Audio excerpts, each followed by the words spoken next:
দোল অর্থাৎ বসন্ত উৎসবের সময় দূর দূরান্ত থেকে পর্যটকরা প্রতি বছর বোলপুর শান্তিনিকেতনে ভিড় জমান।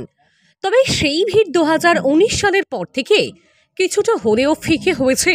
মূলত বিশ্বভারতী নিজেদের মতো করে বসন্ত উৎসব পালন করার পরিপ্রেক্ষিতে তাদের নিজেদের মতো করে বসন্ত উৎসব পালন করার কারণে বিশ্বভারতীর ছাত্রছাত্রী, অধ্যাপক অধ্যাপিকা এবং প্রাক্তনীরা ছাড়া অন্য কেউ প্রবেশ করতে পারেন না।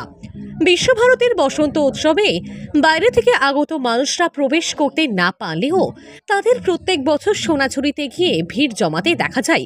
কিন্তু এই বছর দিন কয়েক আগেই সোনাঝুরিতে বন দপ্তরের তরফে একটি ব্যানার লাগানো হয়েছিল এবং তাতে উল্লেখ করা হয়েছিল এখানে রংখেলা, গাড়ি পার্কিং, ভিডিওগ্রাফি ও ড্রোন ক্যামেরার ব্যবহার সম্পূর্ণ নিষিদ্ধ।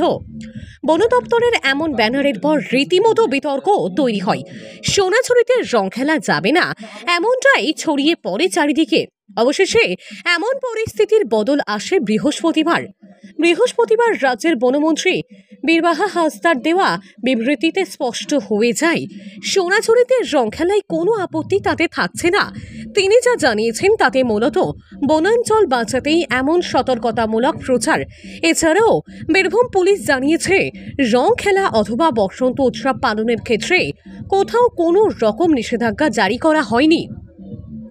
এর পাশাপাশি সমাজ মাধ্যমে বিভিন্ন জায়গায় বীরভূমে বসন্ত উৎসব পালনের ক্ষেত্রে সময়সীমা বেঁধে দেওয়ার মিথ্যা প্রচার করা হচ্ছে বলেও দাবি করেছে বীরভূম জেলা পুলিশ। এই বিষয়ে তাদের সোশ্যাল মিডিয়ায় জানিয়েছে সময়সীমা বেঁধে দেওয়ার মতো কোনো নির্দেশিকা বীরভূম জেলা পুলিশের তরফ থেকে কোথাও জারি করা হয়নি। এই ধরনের মিথ্যা প্রচার থেকে বিরত থাকার বার্তাও তাদের তরফে দেওয়া হয়েছে।